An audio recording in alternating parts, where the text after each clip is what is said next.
Ce qui suit est un audio provenant du compte du frère Mohamed Lamine, plus d'infos en description.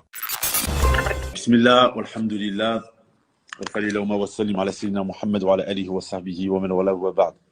Donc, pour ceux qui n'ont pas suivi les stories d'hier et d'aujourd'hui, je vais faire un petit récapitulatif.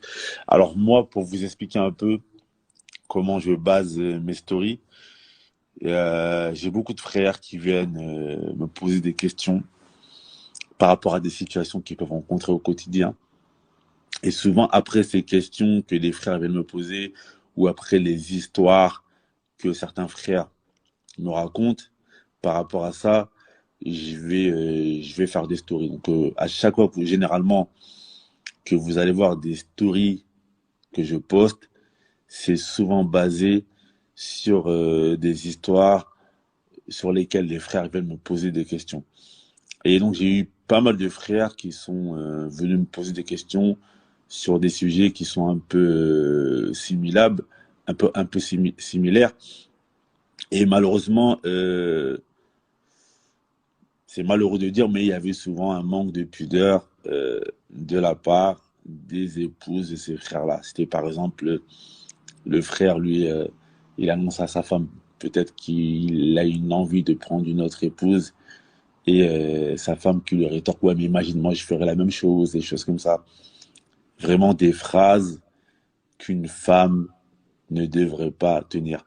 Et donc, pendant que je faisais justement ces rappels-là, j'essayais d'expliquer que les hommes ne sont pas comme les femmes.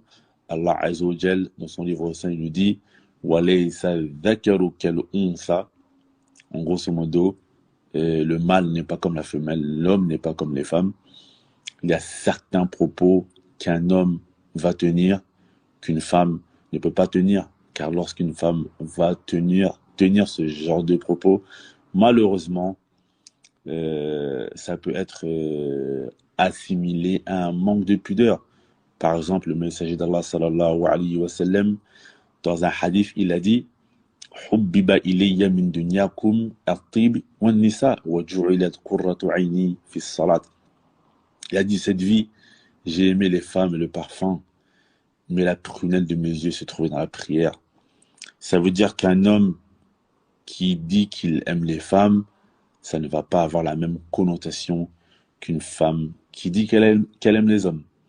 Et hier, quand j'ai mis un post en disant cela, tu as des sœurs qui sont venues, qui ont dit oui, pourquoi ce serait un mal de dire que on aime les hommes.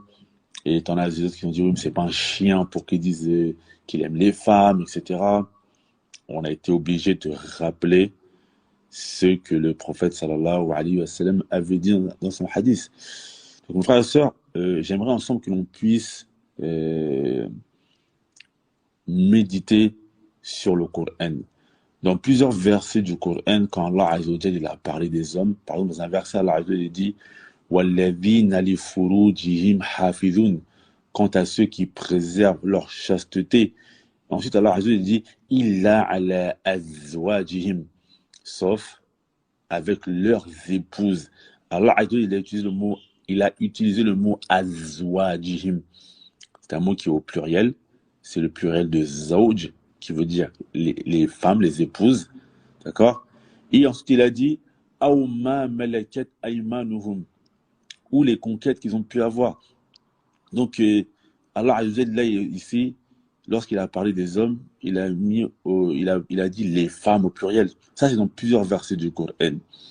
Et Allah Azza wa Jalla également dans Surat Al-Imran, il dit quoi? Il dit Allah Tabaraka wa Ta'ala, dans le début de la sourate, il dit Zuyyina linnas hubbu shahawat minan nisa'i wal banin. Il a dit, il a été enjolivé aux gens, et ici par les gens, c'est voulu les hommes, l'amour des passions. Donc les passions, c'est général, il peut y avoir plein de choses. Et il a dit, la première chose qu'il a sortie parmi les passions, il a dit les femmes. Minan nisa, la femme nisa, c'est le pluriel de mar'a.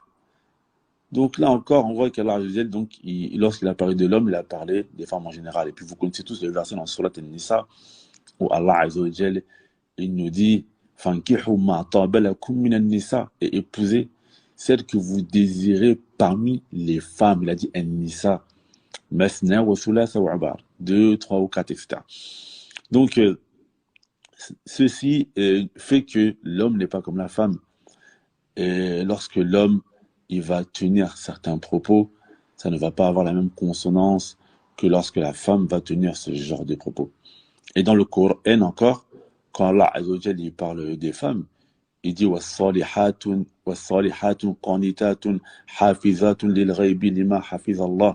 Il parle des femmes, il dit celles qui sont dévouées, etc., qui sont pieuses et chastes, et qui préservent ce qu'elles doivent préserver, etc. Et après, il dit et celles dont vous craignez la désobéissance. Donc là, les femmes, quand il parle de la femme, on ne va pas parler de plusieurs hommes, on parle d'un seul homme. Et donc, le prophète sallallahu alayhi wa sallam, il nous dit que لِكُلِّ دِينٍ خُلُقٌ. Toute religion, elle avait un comportement qui était prédominant. Et le comportement de notre religion, c'était quoi? C'était al-haya, la pudeur. Le comportement de notre religion, c'était quoi? C'était al-haya, la pudeur. Un jour, il y a une femme, Sulaym, excuse-moi Abdallah, je suis un peu loin, c'est réagir. Sulaym, qui est la mère de Anas ibn Malik, radiallahu anhu, elle est venue voir le prophète sallallahu alayhi wa sallam. Elle lui a dit Inna Allah la yastahi min al-haq. Elle a dit Allah n'a pas honte de la vérité. Est-ce que lorsque la femme fait un rêve érotique, elle doit faire les grandes ablutions? Le prophète sallallahu alayhi wa sallam lui a dit oui. Parce que quand il faut, quand on doit, la pudeur ne doit pas faire que l'on s'empêche d'aller prendre la science, etc. Mais la femme, elle est venue et avant de poser sa question, elle a dit une phrase qui montrait que les femmes avant, elles avaient de la pudeur. Elle lui a dit Inna Allah la yastahi min al-haq. Parce qu'en fait, elle est venue poser une question pour parfaire son adoration. Et ensuite, lorsqu'elle a posé cette question au prophète sallallahu alayhi wa sallam, il y avait la femme du prophète sallallahu alayhi wa sallam, Salama. Salama, elle a caché son visage, tellement elle avait honte de la question qu'elle a posée au prophète sallallahu alayhi wa sallam. Et ensuite, Salama, elle a demandé au prophète sallallahu alayhi wa sallam, elle a dit, est-ce que les femmes font des rêves érotiques? Et le prophète sallallahu alayhi wa sallam lui a dit oui. C'est-à-dire que pour elle, elle ne concevait pas le fait qu'une femme puisse faire des rêves érotiques, etc. Donc ça a montré que il y avait de la pudeur chez les femmes d'avant. Et alhamdoulilah, hein, je ne doute pas qu'il reste toujours des sœurs qui sont pudiques, machallah, mais ça reste quand même triste qu'on puisse voir de nos jours des femmes qui n'ont pas honte de venir et dire ouais, on aime les hommes. Ou une femme tout à l'heure qui est venue, hein, alhamdoulilah, la sœur elle a fait son mea culpa, qu'Allah Azza wa Jal l'accepte et je salue cela. Mais c'est vraiment triste que nous sommes arrivés à un degré où tu as certaines sœurs qui disent on s'est imaginé polyandre. Je ne sais pas si vous vous rendez compte. On s'est imaginé, moi, une sœur polyandre. Ça veut dire que normalement, la fitra, la saine nature, t'empêche d'aller t'imaginer ce genre de choses. Ta saine nature, elle t'empêche. C'est comme si tu es un homme, tu dis, ouais, je me suis imaginé avoir mes éléments menstrues. Parce que quand une femme, elle dit, je me suis imaginé polyandre, akramakumullah, mais qu'est-ce que ça veut dire? Je ne vais pas vous faire de dessin. Ça veut dire que elle s'est imaginée peut-être consommer avec plusieurs hommes aujourd'hui de même la même journée. Akramakumullah. Mais c'est ce que c'est ça que ça veut dire.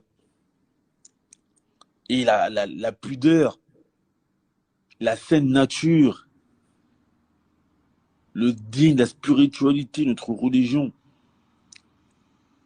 Un frère qui vient et qui me dit oui, je me suis imaginé avoir des menstrues, je lui dis ma fille, Aoudoubillah, va peut-être voir un psychologue, va traiter, va voir un psychologue, je sais pas, va un raqi, parce que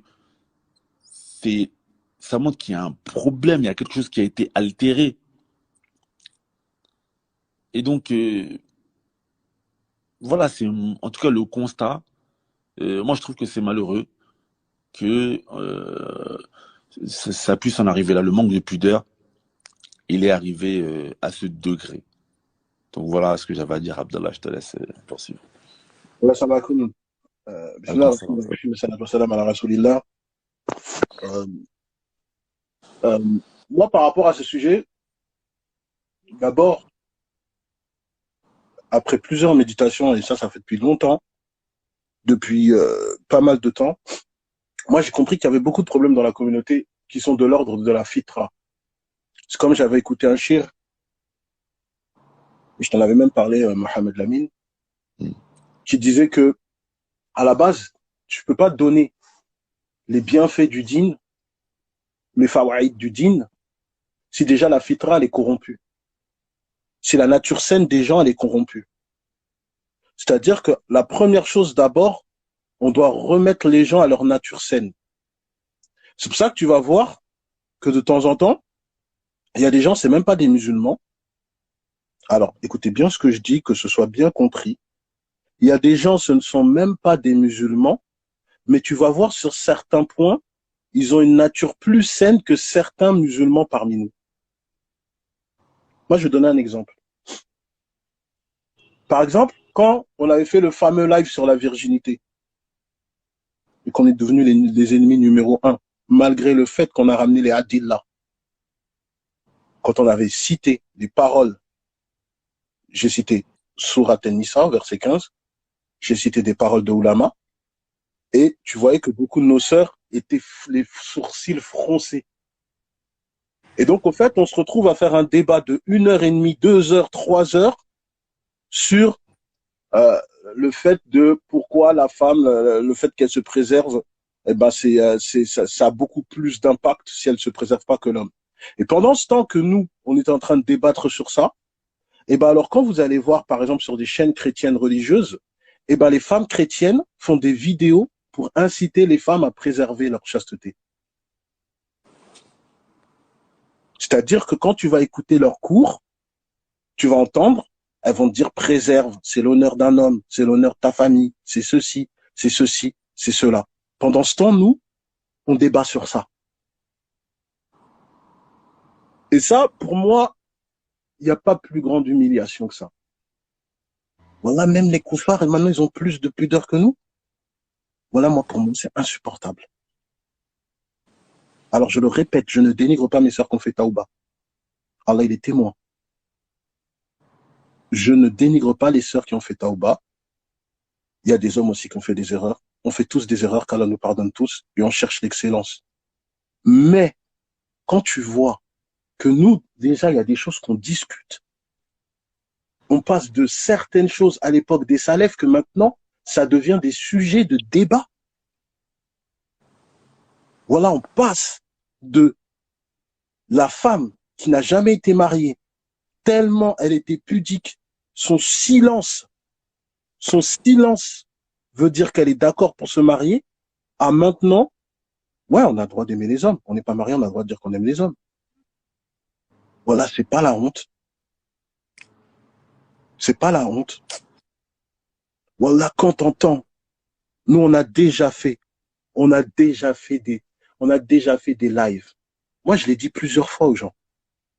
Abdullah était toujours considéré comme un petit fou là qui exagère. Mais moi, j'ai toujours dit à Mohamed Lamine et à Abou Moad, j'ai dit ça, c'est le temps qui éduque et qui donne raison. J'avais dit quoi? J'avais dit, attention. Là, on est à une ère où, sous couverture de l'émancipation de la femme, on corrompt les mœurs de la femme. Et maintenant, les femmes vont se permettre de dire des choses qu'elles n'ont pas le droit de dire. Elles vont se donner des libertés qu'avant elles ne se le donnaient pas, sous prétexte de l'émancipation de la femme. J'avais prévenu sur ça. Mohamed Lamine, tu t'en souviens ou pas? Je me rappelle très bien. Voilà. Et j'avais dit ça, c'est un concept qui rentre dans les concepts féministes. On appelle ça le slut shaming. J'avais prévenu de ça. On me disait j'exagère. Moi, je vous ai dit, c'est le temps qui éduque. C'est le temps qui éduque. C'est pour ça, moi, je reste toujours tranquille. Il y a des choses que maintenant, quand on regarde, on va juste regarder la différence. Parce que tous nos lives sont là. C'est ça qu'alhamdoulilah, moi, je suis toujours tranquille. On avait fait un live sur les hommes à éviter. On avait fait un live sur les femmes à éviter. On avait fait un live sur comment se passe la muqabala. Et on a reçu des questions. On a demandé de poser vos questions et si on peut vous conseiller, selon nos limites, selon nos connaissances, on fera, Inch'Allah, comme on peut. Et remarquez bien que les questions de nos sœurs, eh ben, elles étaient tournées sur l'aspect charnel. Tu te rappelles de ça, Mohamed Lamine? Bah oui, je me rappelle très bien. Quand il y a des sœurs qui disaient comment on peut demander à un frère si on a des forts besoins, comment ceci, comment cela, c'était tourné vers l'aspect charnel. Et quand moi j'avais dit, ouais mais mes sœurs, vous n'allez pas rentrer comme ça dans une muqabala et dire voilà, moi j'ai faim, il me faut. J'ai dit non, il y a des manières, il y a de parler, c'est pas tu viens comme ça. Quand j'avais dit ça, on m'avait rétorqué, ouais mais vous là, et quand vous parlez de la virginité, donc c'est venu encore faire leur délire bizarre. Bref, moi ce que je voulais dire, c'est que, regardez, on passe des femmes qui sont pudiques, qui sont gênées, à des femmes qui sont libérées. Et le problème, c'est qu'il faut que vous compreniez la psychologie de l'homme. Un homme normalement constitué, un homme qui, lui, il pense comme il doit penser, il n'acceptera jamais, de faire d'une femme comme ça la mère de ses enfants. Parce qu'elle n'a pas de gêne. Elle n'a pas de gêne. Excusez-moi, je vais parler familier. Ton épouse, elle est coquine à la maison. Elle n'est pas coquine dehors que tout le monde sait que c'est une coquine. Oh non. Parce qu'on parle d'intimité, pas de public. Et le problème maintenant, on ne voit plus la différence entre l'intimité et le public. Le public. Moi, je suis d'accord hein, que les femmes elles peuvent parler entre elles. Elles sont là, c'est bien qu'il y a des choses comme ça pour que ça ravivit la flamme entre les époux, que les femmes parlent entre elles, tout ça. Il y a toujours eu ça, même chez les salafs. Il y a toujours eu ça, la sexualité, elle a toujours été parlée dans l'islam, ça faut pas le croire, mais de manière à ce que, attention, on ne confonde pas tabou et pudeur. C'est pas la même chose. Le tabou et la pudeur, c'est pas la même chose. La pudeur, c'est le fait que toi, tu saches mettre une intimité dans ce qui doit être dit. On ne dit pas que tu ne dois pas parler de ça, mais il y a des manières de parler. Et le problème, on a un gros complexe face à l'Occident. Voilà, tu vois des sexologues voilés qui sont avec des hommes qui montent des vagins en plastique. Voilà, j'ai vu ça dans une émission, j'ai failli m'évanouir. Tu vois une vidéo, une femme voilée avec un clito sur le nez. J'ai failli m'évanouir. Ou malheureusement, les sœurs qui... C'est la prolifération des sœurs qui dansent sur les réseaux sociaux, ou des frères, malheureusement, et ça aussi c'est un problème, parce que tu as des hommes qui accompagnent leurs épouses dans ce genre de choses. Les frères qui font des comptes avec leurs épouses, qui leurs femmes dansent sur les réseaux sociaux, ça les dérange pas. Les maquillages sur les réseaux sociaux, montrer son visage. Après, comme je dis que chacun a son rythme, chacun a son parcours, il y a d'autres personnes, peut-être qu'ils n'ont pas encore un pied dans le djinn, ils essaient d'avancer à leur parcours et nous, à leur rythme, et nous, on essaie de les soutenir pour qu'elles avancent à leur rythme. Moi, j'ai pas de problème avec ça. On sera toujours un soutien pour les sœurs qui essayent d'avancer. Nous, on n'a aucun problème avec ça. Mais là, on a le problème, c'est qu'on n'arrive plus à distinguer le bien du mal. C'est-à-dire que maintenant, ce qui est pas normal va être considéré comme normal. Et quand toi, tu vas pointer que c'est pas normal, on va te froncer les sourcils. Et il est là le problème. Le problème, il se trouve là. On n'a plus la distinction entre du bien, du mal. Et il y a des choses que maintenant, quand j'entends, c'est que, je le répète, hein, et ça je le dis sans gêne, c'est que maintenant la femme peut se permettre de faire des choses que l'homme ne peut pas se permettre. Allez, je vais donner un exemple simple, dans nos lives. Quand Abou Mouad, il a parlé du frère qui, ce serait compliqué pour lui de prendre une femme avec plusieurs enfants s'il en a jamais eu, parce que peut-être il aurait des envies la journée. Et quand il a dit ça, qu'est-ce qui s'est passé? On a vu dans le commentaire, mais vous croyez qu'il n'y a que ça? mais c'est un porc. Voilà, ça parlait comme ça. Ça parlait comme ça. Mais pourtant, de l'autre côté, quand moi j'ai donné l'exemple d'une sœur qui avait demandé au savant, est-ce qu'on peut demander à la Muqabala la taille de l'anatomie de l'homme? Bah, dans les commentaires, on a vu, ouais, mais il n'y a rien d'étonnant dedans. Mais si la femme a des besoins, regarde, on est arrivé où, subhanallah. Donc l'homme maintenant, il doit être plus pudique que la femme. C'est l'homme maintenant qui doit être pudique, à mort, et c'est la femme qui, ça veut dire même peut-être à la Muqabala, excusez-moi, je parle de manière familière, mais peut-être à la nuit de noces, c'est la femme qui va dire tranquille, reste tranquille, on est mariés, on peut y aller. Mais non, c'est l'inverse. C'est l'inverse.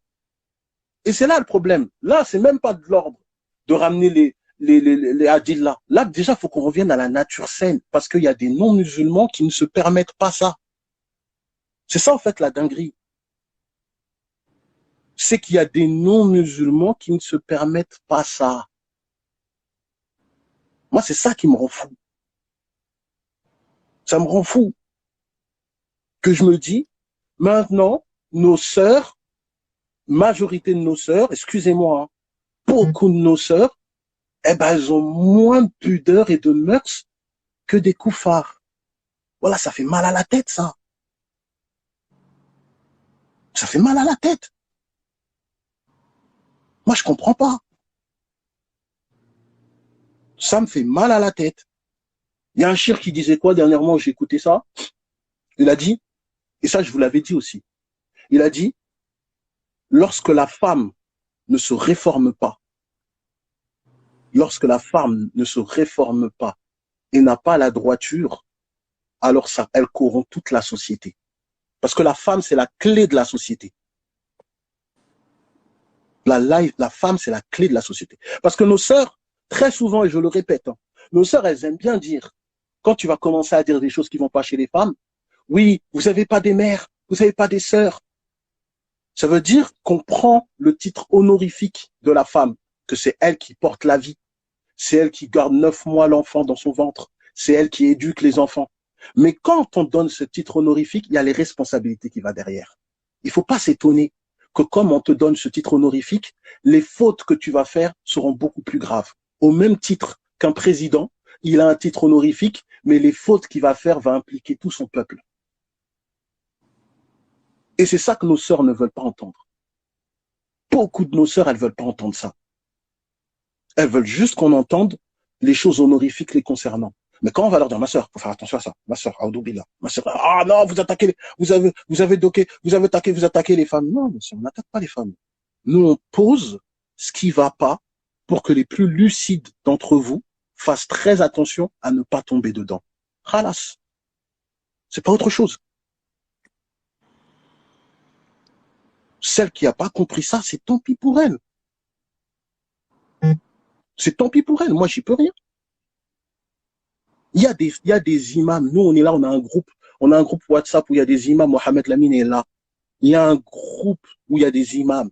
Il y a un imam qui nous a dit comme ça. Les frères, les sœurs, faut laisser tomber, c'est game over. Mohamed Lamine, je mens? C'est pas, t'as pas vu ça. Ah ouais, je suis d'accord, bah oui. Ça veut dire il faut que vous vous rendez compte que dans les coulisses de certains imams, ils entendent tellement des dingueries que pour eux, ils te disent, c'est game over. Mais nous, là, on monte toujours.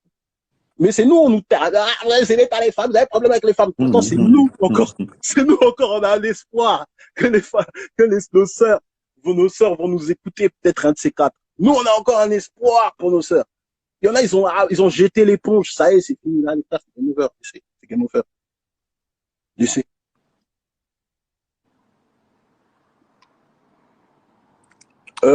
Juste avant, je te laisse passer là, je te passe la parole à Mohamed Lamine, juste pour répondre à Yamina. Lorsque tu me dis, ouais, est-ce que c'est un manque de pudeur de faire des lives quand il y a des sœurs? Non. Tu prends le hadith rapporté par Imam Al-Sunnati. Il y a une sahabia qui s'appelle Asma bint Yassir. Elle est partie pour elle a dit quand il y a des sœurs qui sont découvertes. En fait, même dans ça, on va rentrer dedans. Mais avant de ça, d'abord, un live là, il y a des sœurs, la femme, elle peut venir. comme Asma bint Assa, elle est venue dans une assise où il y avait les compagnons et elle a commencé à parler avec le prophète alayhi salam et elle a demandé à ce que le prophète alayhi salam il peut avoir une assise, il peut donner une assise pour les femmes. Ça, c'est la preuve que, voilà, il y a des savants qui s'appuient sur ça pour dire que non, si c'est dans un aspect religieux, si ça parle de religion et qu'il y a des fawaïd, ouais, tu peux. Concernant maintenant ceux qui sont des femmes découvertes, maintenant, il y a des contextes qu'on doit prendre dans le fiqh. Dans le fiqh, c'est quoi? Toi, par exemple, quand tu vas à l'époque de la Mecque, quand tu vas à l'époque de la Mecque, par exemple, je vais vous dire quelque chose, peut-être que les gens ne le savent pas, il y avait les mouchrikoun qui faisaient tawaf tout nu. Il y avait des mouchrikoun qui faisaient tawaf tout nu. Et les compagnons faisaient leur ibada à côté. Mais ils baissaient le regard, ils faisaient attention à ne pas rentrer dans ce qui est interdit. Ça veut dire qu'il y a des situations que toi, quand tu vas faire ta da'wah, si toi, je précise bien, si toi, tu fais attention à ne pas rentrer dans la fitna, voilà, il y a des paroles, des savants qui ont parlé sur ça. Et j'ai des noms, hein. Je cite des noms du 4e, 5e siècle jusqu'à des contemporains. Et si vous voulez, pour les plus sceptiques qui sont fans de l'Arabie Saoudite, je sors des savants de Saoudia. Non, parce que tu sais, faut protéger ses arrières. Tu connais, faut protéger ses arrières. De toute façon, il y a une règle qui est connue en jurisprudence et dans les usul, dans les fondements de la religion, c'est que ad-daruratu tubihu al-mahzurat. La nécessité rend les choses qui peuvent être illicites, licites. Appeler à l'islam, c'est une nécessité, c'est une obligation qui est ils appellent ça en arabe al-fardu kifa'i. Ça veut dire que c'est une obligation pour une partie de la communauté. Et il y a des endroits où les gens parfois peuvent faire certains péchés, mais si tu dois aller dans ces endroits parce que ta présence, elle peut éradiquer la perversité qu'il va y avoir dans ces endroits, où ta présence peut diminuer la perversité qu'il va y avoir dans ces endroits, et ça va être peut-être obligé que tu y ailles. Et donc c'est pour ça que c'est important d'étudier les fondements de la religion, pour parfois comprendre que on peut voir que à vue d'œil qu'une personne a fait une chose qui convient pas, mais il se peut que derrière elle se base sur des fondements qui l'ont permis de faire cela. Voilà, Pour revenir on a répondu à ta question. Là, ça. Ça reste le même jugement pour les femmes non voilées. Bah oui, on vient de répondre. Pour revenir au sujet sur la pudeur, le messager d'Allah sallallahu alayhi wa sallam nous a dit dans un hadith: Inna mimma adraka an-nas min kalam min nubuwwati al-ula fa in lam tastahi fasna' ma tasha, je crois, ou ma shit. Le prophète sallallahu alayhi wa sallam, il a dit dans un hadith: si tu n'as pas de pudeur, fais ce que tu veux. Donc, comme je disais tantôt, la pudeur, ça a été il a dit ce que les gens ont retenu des paroles de la première prophétie. Si tu n'as pas de pudeur, fais ce que tu veux. La pudeur, ça a toujours été un comportement qui a été présent depuis la nuit des temps. Dans le Coran, Allah Azza nous a expliqué une histoire, et j'ai envie que les sœurs elles écoutent vraiment attentivement cette histoire, parce que cette histoire, elle va illustrer ce que Abdallah il nous disait tout à l'heure, quand on disait que il ne faut pas comprendre la pudeur et les tabous. Ça veut dire que il y a certains sujets qu'une femme peut aborder religieusement parlant, mais elle va le faire avec pudeur. Vous connaissez l'histoire de Moussa alayhi salam quand il s'est rendu à Médiane, quand il a fui son peuple après qu'il ait tué une personne. Moussa alayhi salam, il tombe sur il y avait un puits. Il voit deux femmes. Les deux femmes, elles avaient envie de puiser de l'eau dans le puits. Donc il demande aux femmes, qu'est-ce que vous faites? C'est quoi en grosso modo, pourquoi vous êtes là en train d'attendre? Les femmes, elles disent, nous attendons que les hommes s'écartent du puits, qu'ils finissent de puiser de l'eau après, pour que nous, on aille puiser de l'eau. Mes soeurs, ça, c'est déjà un comportement de pudeur. Parce que parfois, il y a des choses, c'est vrai, peut-être que là, je vais passer pour un fou pour une catégorie de sœurs, mais la femme,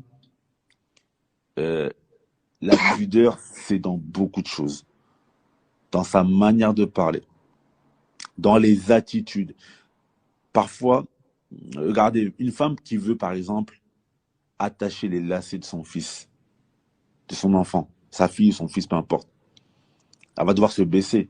Bah, elle doit avoir une manière de se baisser.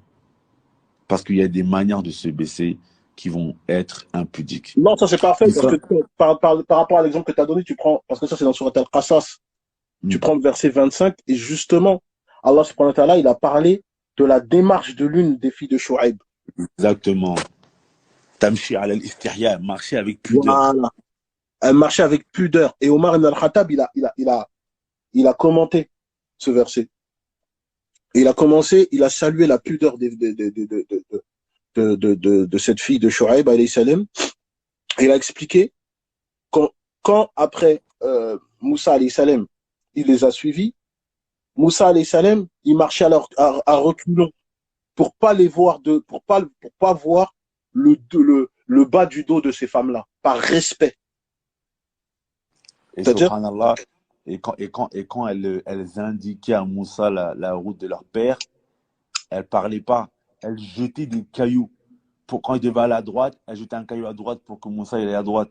Quand il devait aller à gauche, elles jetaient un caillou à gauche pour que Moussa il aille vers la gauche. Ça veut dire que si certaines femmes, si ces femmes-là, elles ne parlent pas pour montrer la route, alors que là, c'est une nécessité. Qu'en est-il vous imaginez aujourd'hui, il y avait des sœurs, elles viennent, nous, des frères, elles nous disent, oui, nous, on aime les hommes. Oui, nous, on pensait à la polyandrie.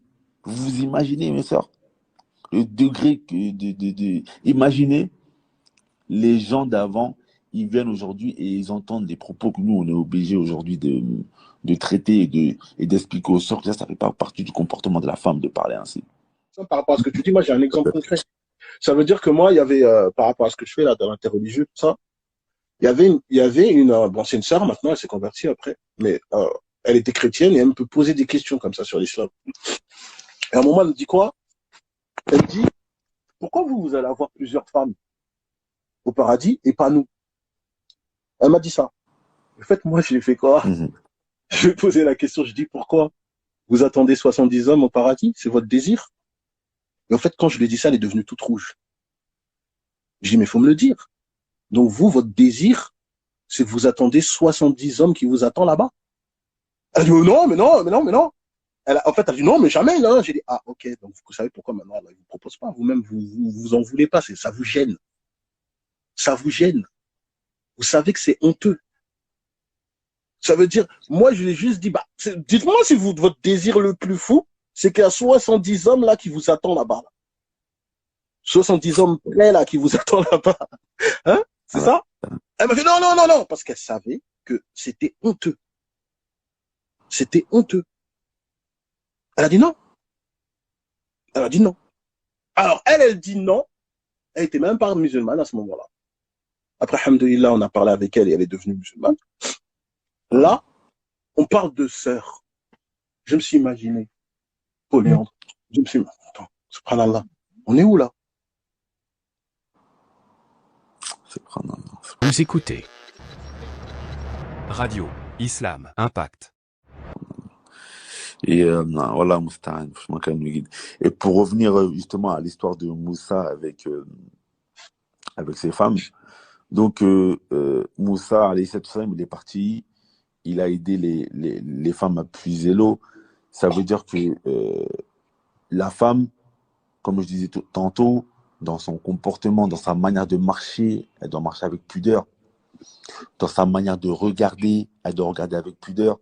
Dans sa manière de bouger, elle doit bouger avec pudeur. Toutes ces choses-là, la femme, tout son corps, elle doit tout ça, elle doit le faire avec pudeur. Et donc, les femmes là, avec Moussa, dès qu'elles sont revenues chez leur père, elles ont dit quoi à leur père? Elles ont dit, Ya Abati, ô père, récompense-le. Car la meilleure des personnes que tu pourrais utiliser, ce serait El Kawiyul Amin, l'homme fort et digne de confiance. Parce que Moussa, avec cette épreuve, il a montré qu'il était fort et il était digne de confiance. Et les savants, ils expliquent que la fille, quand elle a dit à son père récompense-le, Son père, il a compris quoi? Il a compris que la fille, elle voudrait se marier avec lui. Mais elle n'a pas dit, marie-moi avec lui. Parce que même ça, c'est la pudeur. La pudeur. Même chez les gens de l'Afrique de l'Ouest, généralement, quand une femme elle est enceinte, généralement, elle ne va pas dire à son père, ouais, je suis enceinte, etc. Elle ne dit pas à ses parents, ouais, je suis enceinte. Ses parents, ils vont le voir, etc. Peut-être à la mère, mais pas le père. Parce que ça insinue quoi?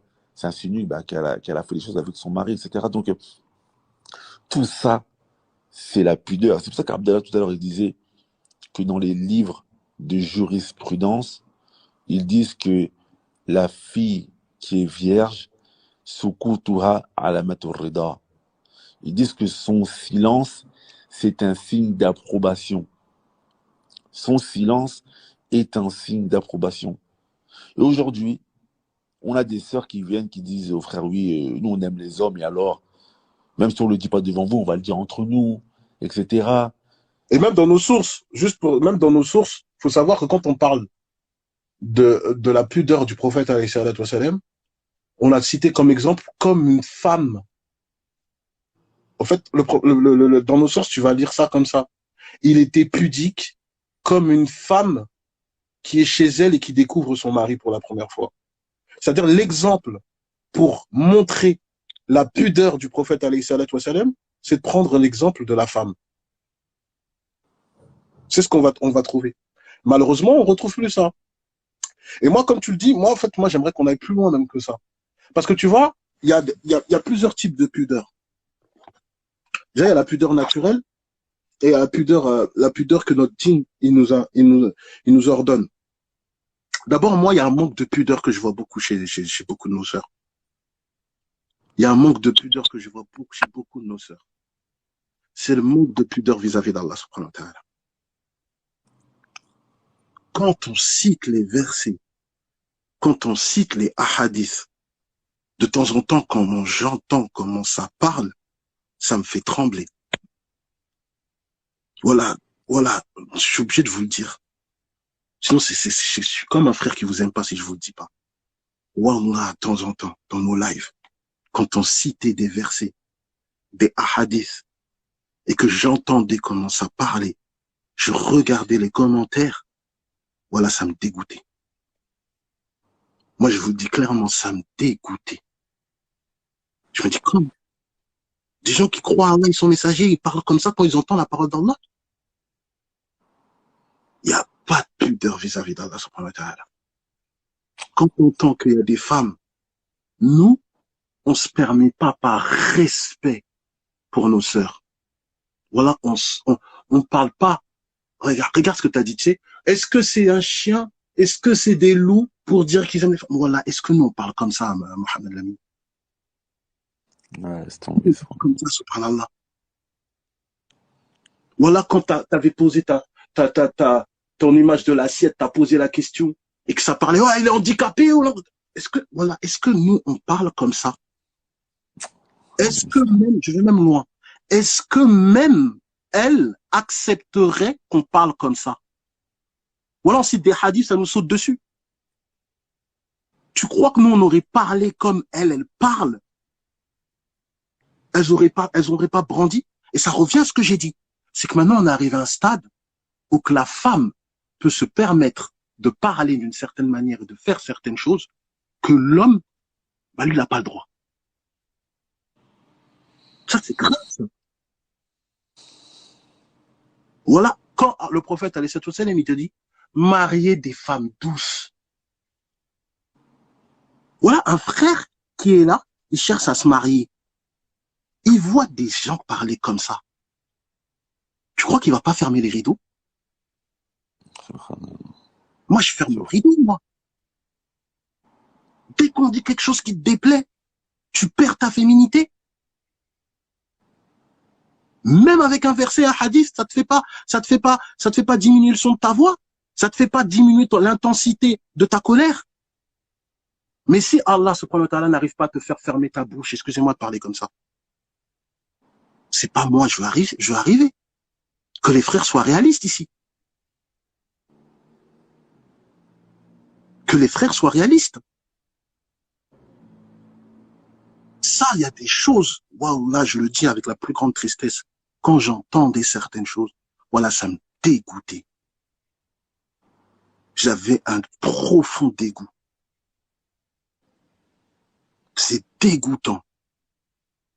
Sortir de la voix de la femme, c'est dégoûtant. Sortir de la bouche d'une femme. Au fait, comme un savant l'avait dit, comme un savant, il y a un savant du 5e siècle, il disait quoi? Il disait, il y a des femmes, elles ont des corps de femmes, mais des attitudes d'hommes. Et un musulman ne se marie pas avec un homme. L'homosexualité est interdite. Là, tu vois, c'est des femmes, tu vois avec tes yeux, c'est des femmes, la manière dont elles se comportent, c'est des hommes. Voilà, faut qu'on se réforme, c'est pas possible ça. C'est incroyable.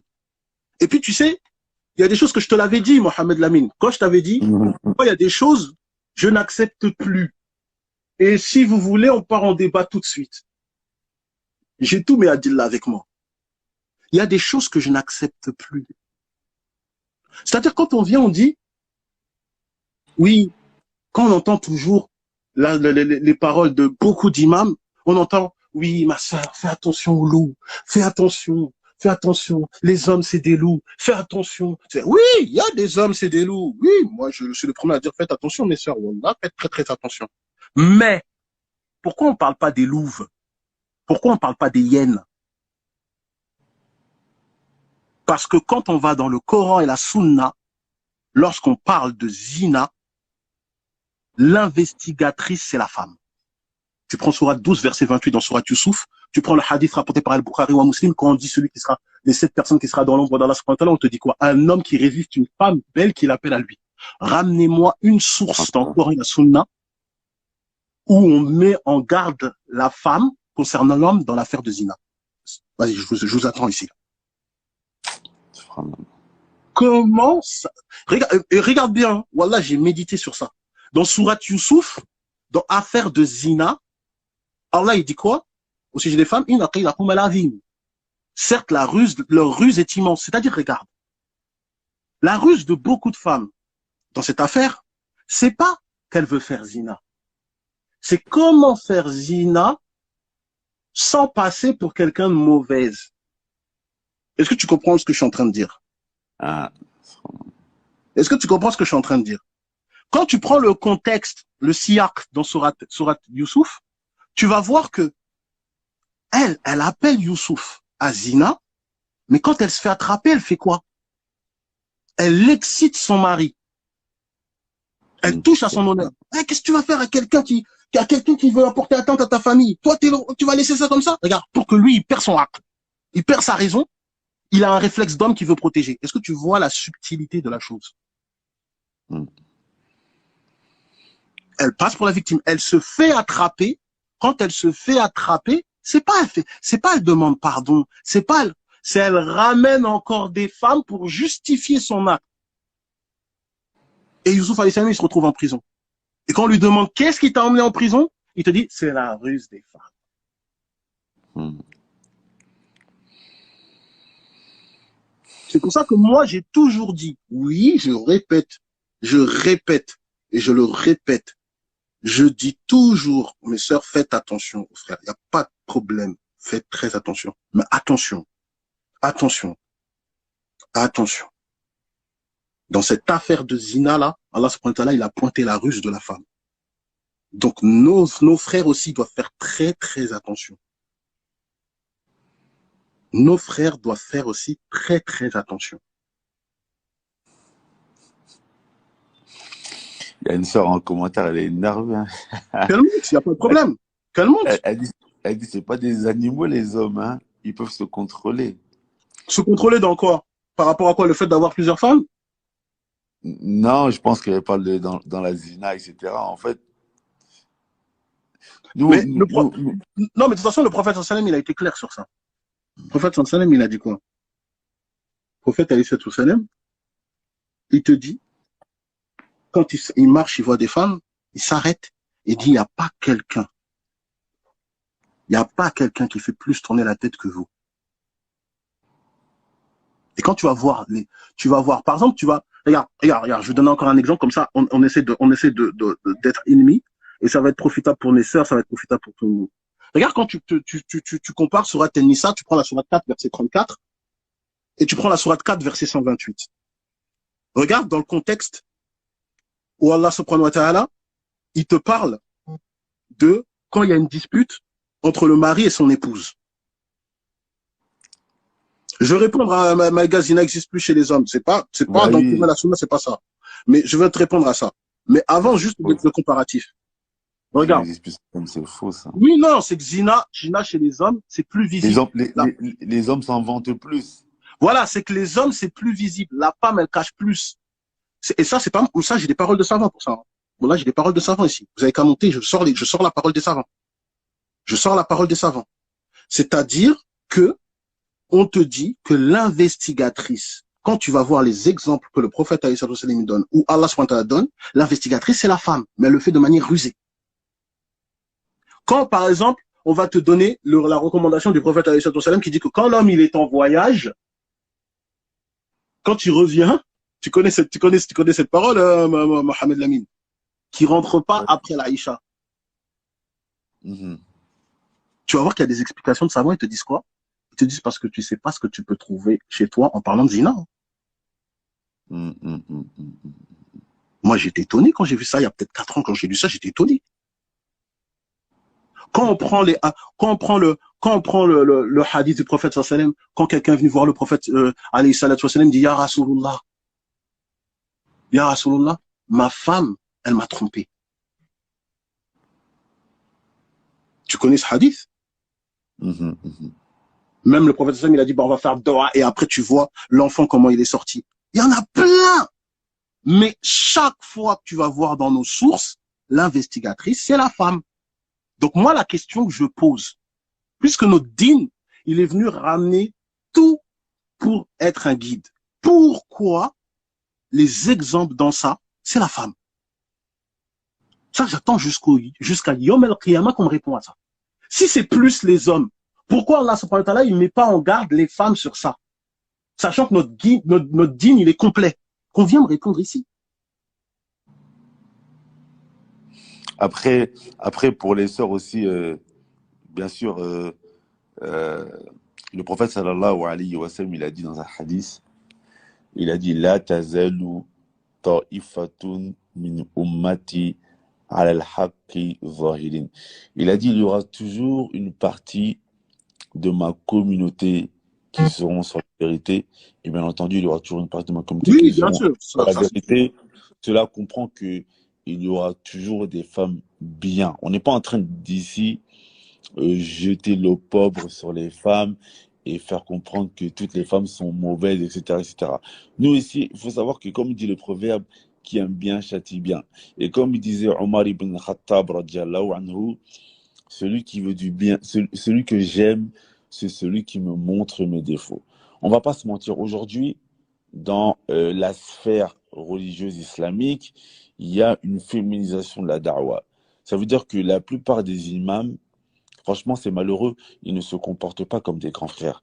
Parce qu'en fait, aujourd'hui, à cause de la féminisation de la société et de la prêche islamique, et par la même occasion, le discours a tendance à tendre vers ce que les femmes aiment. Il ne faut pas froisser les femmes. Parce que la plupart des imams, malheureusement, c'est triste de le dire, mais ils font du commerce avec leur auditoire, les gens qui les écoutent. Soit ils vendent des formations, soit ils ont besoin d'être validés par les gens qui les écoutent. Nous, c'est pas notre rôle.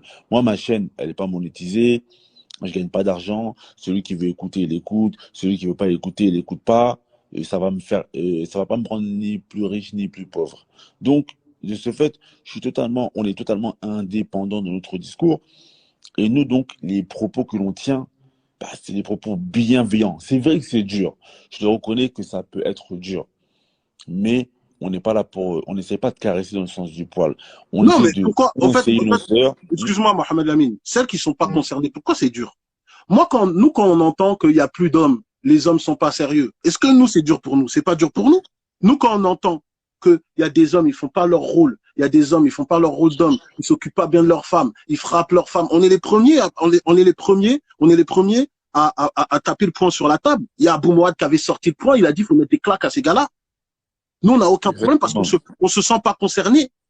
On se sent pas concerné. On sait c'est quoi nos erreurs. On sait sur quoi on doit se corriger. Mais maintenant, nous, si on voit des choses qui vont pas chez les hommes, on sera le premier à le dire. On sera les premiers à le dire.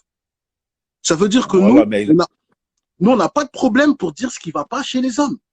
Mais maintenant, quand nous, on dit ce qui va pas chez les femmes, de manière générale, je n'inclus pas toutes les femmes. Oh, ça y est, maintenant, on n'a plus le droit de le faire. Mais le prophète, c'est ce qu'il a fait. Vous nous reprochez de faire la sunna. Le prophète, a plus parlé du genre féminin que du genre masculin, que vous le vouliez ou non. Et ça, c'est pas dans un but de pointer les femmes. C'est justement pour que vous soyez vigilantes et vous veillez à ne pas regarder dans à ne pas faire partie de cette catégorie. C'est pas autre chose. C'est juste ça. Bah oui, le prophète sallallahu alayhi wa sallam dans un hadith, il a dit, ma taraktu min ba'di fitnatan adarra ala rijali min an-nisa. Il a dit, j'ai pas laissé après moi une tentation plus forte pour les hommes que les femmes. Et dans le Coran, Allah il a dit dans un verset, il a dit, wa khuliqal insana da'ifa. L'homme, il a été créé faible. Les pieux prédécesseurs, les exégètes du Coran, ils ont dit le sens voulu dans le verset. L'homme, il a été créé faible. C'est lorsqu'il voit une femme, il ne peut s'empêcher de la regarder. Ça veut dire que, naturellement, l'homme penche plus vers la femme que la femme penche vers l'homme. Donc, c'est tout à fait normal que... Oui, c'est pour ça qu'Allah a donné comme récompense des femmes, oui, les prêches, ils sont beaucoup plus tournés vers les femmes. Et il y a plus de femmes sur Terre que d'hommes, et on va pas se mentir. Quand on regarde aujourd'hui sur les réseaux sociaux, ouvrez votre Instagram, ouvrez votre télé, ouvrez votre Snap, ouvrez votre TikTok. C'est qui qu'on voit danser sur les réseaux sociaux? C'est qui que l'on voit? C'est les formes de qui sont vendeurs. C'est pas les formes des hommes, c'est les formes de femmes.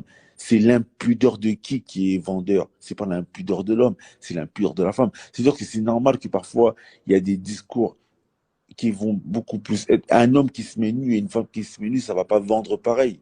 Une femme qui se met nue, elle va avoir beaucoup plus d'abonnés qu'un homme qui fait pareil. Parce que les gens, c'est pas l'homme qui va attirer. Malheureusement, c'est malheureux, mais c'est comme ça. Donc, il y a des prêches qui doivent être beaucoup plus tournés vers les femmes. Parce que les femmes, c'est les mamans de demain. C'est elles qui vont... la nation tout entière, elle est basée à presque 70% sur les femmes, dans le sens où c'est elles qui éduquent les enfants. C'est elles les maîtresses dans les écoles. C'est elles, les sœurs. C'est elles les épouses. Donc, c'est tout à fait normal que les discours, parfois, ils soient beaucoup plus orientés vers les femmes que vers les frères. Parce qu'aujourd'hui, la femme musulmane, elle est beaucoup plus visée que l'homme musulman. Bien sûr qu'on a fait des lives où des fois, c'était des rappels qui étaient tournés vers les frères. Mais malheureusement, force est de constater qu'aujourd'hui, la dépravation des mœurs, elle est l'évolution de la dépravation des mœurs est beaucoup plus profonde chez les femmes que chez les hommes. Et puis l'attitude aussi. Le problème, c'est qu'il faut dire ce qui est, on est influencé sur la société. Moi, comme j'avais dit tout à l'heure par rapport au comparatif que je voulais faire dans la sourate 4, verset 34 et la sourate 4, verset 128, c'est que vous allez voir, par exemple, quand le mari se dispute avec la femme, Allah, dans la sourate 4, verset 34, il donne des recommandations au mari. Et vous allez voir que dans la sourate 4, verset 128, c'est pas la même. Quand c'est la femme qui se plaint de son mari, c'est pas la même. Ça veut dire qu'il faut arrêter de dire à chaque fois, oui et vous, oui et vous. Comme Allah subhanahu wa ta'ala, il te dit dans la sourate 4, verset 32, et ne convoitisez pas ce qu'Allah a donné à l'un plus qu'à l'autre, aux hommes leurs droits, aux femmes leurs droits. Dans la sourate 4, verset 34, quand Allah subhanahu wa ta'ala, il parle d'un homme qui craint la désobéissance de son épouse, Allah subhanahu wa ta'ala, il met des étapes. L'exhortation, tu l'as fait séparer du lit. Quand on parle de frapper, bien entendu, on parle pas de frapper, voilà, c'est des coups non violents, c'est juste de montrer qu'on passe du physique à la parole. C'est un peu comme l'exemple dans la sourate 28, verset 30, quand Allah il parle des Byzantins, il dit donne-leur comme exemple. C'est le même terme, c'est arabe. Et Allah subhanahu wa ta'ala également, lorsque tu prends par exemple la sourate 38, verset 44 de mémoire, Allah subhanahu wa ta'ala, quand il parle du prophète Ayoub, le prophète Ayoub, il avait promis de frapper son épouse si elle revenait. Et Allah subhanahu wa ta'ala, qu'est-ce qu'il a dit? Il a dit, tu prends un faisceau de brindilles et tu frappes. C'est-à-dire, c'est la gestuelle du mécontentement. C'est pas dans le fait de taper. Mais vous allez voir qu'il y a plusieurs étapes. Alors que quand tu vas dans la sourate 4, verset 128, quand c'est la femme qui voit l'erreur de son mari, Allah subhanahu wa ta'ala, il invite à quoi? Allah subhanahu wa ta'ala, il invite à la réconciliation. C'est-à-dire que dans la sourate 4, au verset 128, Allah subhanahu wa ta'ala, il donne la mission à la femme. Il dit, c'est mieux que tu te réconcilies. Et après, il te parle de l'âme. L'âme est un site. L'âme, c'est dur pour le neuf. On sait que c'est dur pour le neuf. Mais Allah, il te confie cette mission à toi. Et il y a des ulama, quand il parle de ce verset, il explique pourquoi. Parce que la femme de sa fitra est plus douce et a plus d'influence sur les âmes. Ça, c'est la fitra de la femme. C'est la fitra, c'est la nature saine de la femme. Mais alors, pourquoi maintenant, moi, quand j'entends les disputes des couples, c'est un homme qu'on dit, faut que tu sois doux, faut que tu sois très... Elle parle mal, et c'est l'homme qui doit être doux. Moi, il n'y a pas de problème, hein. Je dis aux hommes d'être patients, de patienter, il n'y a pas de souci. Mais si on rentre dans la nature saine, de base, c'est la femme. Allah subhanahu wa ta'ala, il a donné cette mission à la femme. Ça veut dire toute femme qui a une nature saine, normalement, quand elle se dispute avec son mari, c'est elle qui veut éteindre le feu. Mais c'est elle. Surtout que dans un hadith, le prophète sallallahu alayhi wa sallam, il a dit quoi? Il a dit, la femme qui s'endort alors que son mari, il est courroucé contre elle. Mais, subhanallah, c'est les femmes du paradis, ils commencent à dire oui, il n'est qu'avec toi pour un temps, etc., etc. Les femmes, faut qu'elles pensent à ce genre de choses. C'est elles, en vérité, qui doivent s'empresser à ne pas dormir et que leur mari les courroucé contre elles. C'est ça. C'est vrai que c'est le contraire. C'est ça. Et c'est pour ça que moi, je suis en train de te dire, le problème, c'est que chacun doit retrouver sa fitra. Là, ce qu'Allah subhanahu wa ta'ala demande à l'homme dans le couple, c'est de faire preuve de patience et de miséricorde. Mais la femme, c'est elle qui doit témoigner son amour. C'est elle qui doit agir selon sa fitra et manifester sa douceur pour éteindre le feu. Parce que lorsqu'une femme donne de la douceur, en fait, un homme, ça va stimuler son côté protecteur. Ça peut que stimuler son côté protecteur et ça le met en condition pour faire preuve de miséricorde. Mais là, maintenant, dans la société actuelle où on est, on t'apprend, ma sœur, te laisse pas faire, les femmes, faut pas que vous vous laissez faire.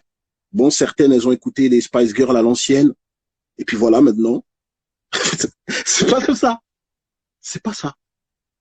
Donc, au fait, si chacun retrouve sa place, bah, Inch'Allah, déjà, ça va aller beaucoup mieux.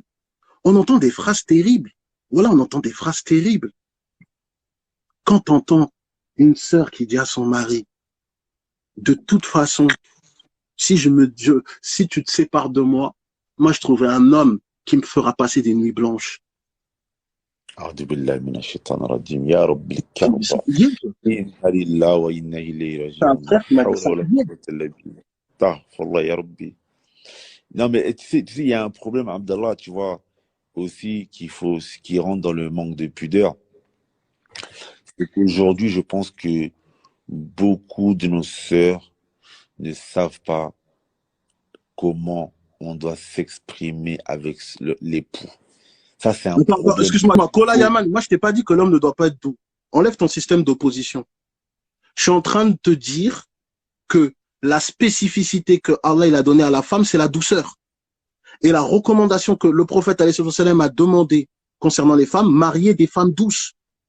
C'est-à-dire que moi, à l'heure actuelle, je peux dire à mes frères ici présents, si votre prétendante, vous voyez des caractéristiques qui montrent qu'elle n'est pas douce, sous recommandation du prophète alayhi salam, faites un moonwalk et ne la mariez pas. Ben oui, le prophète il a dit Tazawwajul Wadoud. C'est ça. Il a dit marier une femme douce. C'est ça, en fait. Moi, je ne dis pas que l'homme ne doit pas être doux. Bien sûr que l'homme doit être doux et doit faire preuve de miséricorde. Ce que je suis en train de te dire, c'est que c'est la spécificité de la nature saine de la femme. Ok, on va dire une phrase claire ici. Prenez-la comme vous voulez. Écoutez ce que je vais vous dire. C'est la femme, je répète, c'est la femme qui a été créée pour apaiser l'homme et pas l'inverse. Est-ce qu'on m'entend ici? C'est Adam alayhi salam qui est au paradis. Le paradis lui suffit pas et on lui a donné Hawa pour qu'il soit apaisé. C'est-à-dire que la cause, la raison même, la cause de ta création, c'est qu'il fallait un apaisement pour l'homme. Pourquoi tu veux pas faire ta fonction? Subhanallah. Pourquoi tu ne veux pas faire ta fonction? Ah, moi, je sais qu'on n'a pas l'habitude d'entendre des paroles comme ça. Hein, Mohamed Lamine, je vais encore passer pour le mauvais. C'est pas grave, moi, ça c'est moi. La, Je sais. la sœur Kola Yaman, elle est énervée. Je sais pas si qu'est-ce qu'elle a Bah, elle mangé peut monter la aujourd'hui. sœur, on va monter la sœur, on va discuter, il n'y a pas de souci. Hein. Vous écoutez Radio Islam Impact. On peut monter. Peut-être par rapport à ce que tu viens de dire là, je pense qu'il y a vraiment un gros problème chez les sœurs de nos jours. Il devrait y avoir des écoles qui enseignent aux sœurs comment discuter avec le mari. Parce qu'il y a des femmes parfois, je ne sais pas si elles pensent vraiment ce qu'elles disent. Par exemple, parce que la sœur, elle a dit là, oui, je veux marier avec un autre homme qui va me faire passer des nuits blanches. Et un frère, il me disait quoi? Il était en souci avec son épouse. Son épouse, elle lui disait quoi? Elle lui disait, oui, elle dit, ouais, mais moi, je plais encore, hein, même si tu me laisses, etc. Moi, je peux me remarier vite fait, je suis encore jeune. Tu Bah, vois? tu te rappelles ce que je Euh, t'avais dit quand une, elle a dit, tu me touches pas, je préfère que 10 inconnus me passent dessus. Je te l'avais dit, non? Tu te rappelles plus? Aoudubillah, ya Rabbil Kaaba. Tu vois, c'est que, en fait, parfois, je sais pas, peut-être qu'elles ne le pensent pas. Peut-être qu'elles ont vraiment envie de rendre jaloux le mari, etc. Parce que les femmes, ça arrive qu'elles peuvent dire des choses qu'elles ne pensent pas. Mais, Non, mais même si il elle ne faut, pense pas, au fait, le truc, c'est quoi? Regarde. c'est Même grave si de elle dire ne ce genre pense de pas. En fait, le problème, il n'est pas qu'elle pense ou elle pense pas, qu'on soit clair ici. Le problème, c'est que la femme, nos sœurs, elles appellent à ce qu'on leur donne du respect. Et nous, on est les premiers à appeler les gens à leur donner du respect. On est les premiers à, si on manque de respect à nos sœurs, la mort sera un détail pour redonner le respect à nos sœurs. Ça, c'est pas un problème. On le dit sans complexe ici. Qu'on donne le respect à nos sœurs. Mais, si nous, on tient à ce que le respect de nos sœurs soit à son sommet, qu'elles ne viennent pas piétiner elles-mêmes leur respect. C'est-à-dire, toi-même, tu es en train de dire à ton mari que toi, préfères être une saleté. C'est n'importe quoi, en fait. Et le pire, c'est que tu vois, de temps en temps, on dit, faut pas blesser une femme. Oui, les femmes sont sensibles. Moi, je suis d'accord, hein. C'est pour ça qu'il y a le hadith du prophète sallallahu alayhi wa sallam qui te dit, même si ton épouse, par exemple, elle n'est pas dans ses plus beaux jours, bah, Allah subhanahu wa ta'ala, il te donne l'autorisation de, si elle te dit est-ce que je suis belle, tu as le droit de dire elle est belle, même si tu la trouves moche. Parce qu'on prend en compte la psychologie de la femme. Moi, je suis d'accord. Mais maintenant, il faut prendre en compte la psychologie de l'homme. Pourquoi on ne veut pas prendre en compte la psychologie de l'homme? Toi, tu dis à ton mari que tu veux que ton mari, il ait dans sa tête et son esprit des hommes qui te passent dessus. Aoudubillah. Est-ce que tu penses que faire passer cette idée-là à ton mari fera qu'il te respectera plus? Est-ce que tu penses qu'en disant des phrases comme ça, ton mari, ça l'inspire le respect? Ouais, je pense que ça, c'est un vrai problème, c'est que on met pas en avant la psychologie masculine. En fait, aujourd'hui, il faut vraiment prendre en considération la psychologie féminine. Les femmes sont ainsi, mais prendre en considération la psychologie masculine. Il faut savoir que les hommes, même s'ils ne le montrent pas, les hommes sont beaucoup plus jaloux que les femmes. Les hommes, je répète, les hommes, même s'ils ne le montrent pas de la même manière, les hommes sont beaucoup plus jaloux que les femmes. Et c'est même pour ça que la femme, dans la manière dont la femme a été créée, Allah Azzawajal, il a créé la femme avec des prédispositions à pouvoir accepter la polygamie. Mais un homme, à part un déyous, quelqu'un qui a sa fitra, sa saine nature qui est altérée, ne peut pas accepter que sa femme soit avec un autre homme. C'est sûr Non, que mais les hommes, de toute façon, dans de la toute nature, façon. ils sont beaucoup plus jaloux que les femmes. C'est-à-dire qu'une femme, certains propos qu'elle va tenir, c'est ça qu'on disait tantôt, il y a des propos qu'un homme peut tenir, qu'une femme, c'est la ligne rouge, elle ne doit jamais dépasser. Un homme va pouvoir peut-être rigoler avec son épouse, oui, Ah, en fait, mes sœurs le là, parce qu'il compte y a de des sœurs, femme, mais jamais une femme ne va il y a devra des dire ce sœurs, genre de choses. il y a des sœurs qui disent non, ça doit être très peu des sœurs comme ça. En fait, il faut comprendre mes sœurs. Le problème, c'est que c'est une maladie que chacun a son degré. Chacun a son degré. Nous, ici, là, dans nos lives ici, on a entendu des phrases terribles. Dans nos lives ici, on a entendu des phrases extrêmement terribles. On n'a pas besoin d'aller loin. Quand Mohamed Lamine pose juste une question, bon, si ton mari pose l'assiette dans l'évier, comment on va réussir? On te dit, ouais, il est handicapé. Je veux lui dire, t'es handicapé ou quoi? Mais toi, tu vas parler comme ça à ton mari? Déjà, on va remettre la chose. Quand nos sœurs sont les premières à vouloir qu'un homme vienne demander la main, leur main, ils demandent la main au père. Va demander ma main à mon père. En fait, le symbole de donner ta main, tu demandes la main à ton père. Ça veut dire quoi, en fait? Ça veut dire quoi, en fait? Parce qu'on dit des termes là comme ça, il faut qu'on réfléchisse. Ça veut dire qu'au fait, la responsabilité que le papa il avait, maintenant, il passe un relais, il la donne au mari. Maintenant, la question qu'on va poser ici, est-ce que toi, tu peux parler comme ça à ton père? Ça, c'est la question que j'aimerais poser. Est-ce que toi, tu oserais parler comme ça à ton papa? Ça, c'est une question que je me pose. Est-ce que quand on entend des phrases de fou, là, comme j'ai cité tout à l'heure, est-ce que si ton mari te tient ta main, là, et il te dit, répète-moi ce que tu m'as dit devant ton papa, est-ce que ces femmes-là oseraient le faire? Et c'est pareil, tu vois, même quand il y en a qui disent oui, il n'y a pas de mal à dire j'aime les hommes. Mais vas-y, s'il n'y a pas de mal à dire ça, tu pourrais dire ça devant ton père. C'est ça que Tu je te pourrais, dis. Il y a des tu choses que pourrais c'est aussi simple. dire, Tu dis, tu dis pourrais ça aussi devant ton dire père. devant ton fils, tu pourrais dire devant ton fils j'aime les hommes. Alors que bon, un homme qui aime les femmes, bah oui, je pourrais dire devant ma mère, il y a quoi? Bah, le professeur Sam, il a dit la même chose, maman, je vais dire, il est où le mal. Bah, tu dis t'aimes les femmes, mais tu veux faire ça dans les règles, tu maries, c'est tout, il est où le problème? Qui va venir Tu vois, parler ici? donc parfois, subhanallah, il y a des choses que vous pouvez même pas dire devant vos pères, même devant certaines de vos amies, des femmes qui ont de la pudeur, c'est des choses que vous ne pourrez pas dire parce qu'elles vont vous dire, Ourti, subhanallah, comment tu peux dire, une soeur qui a de la pudeur, elle va dire, mais Ourti, subhanallah, t'es une femme, tu peux pas dire ce genre de choses. Allah musta'an. En fait, c'est ça. Et puis la sagesse, comme tu me dis là, Amandine, quand tu me parles de la sagesse et la pudeur. En fait, le problème, c'est que c'est quoi? En fait, la pudeur, elle est liée forcément avec la sagesse. Parce que la sagesse, c'est de savoir mettre chaque mot à sa place, chaque geste à sa place. C'est ça la hikmah. Tu mets chaque chose à sa place. Et la pudeur, c'est que tu veilles à ce que chaque chose soit à sa place. La pudeur, c'est ça. Tu veilles à ce que chaque chose soit à sa place et qu'il n'y ait pas un climat de gêne. C'est ça, en fait, la pudeur. C'est pour ça que quand tu vas voir Allah subhanahu wa ta'ala, quand il te parle des vêtements.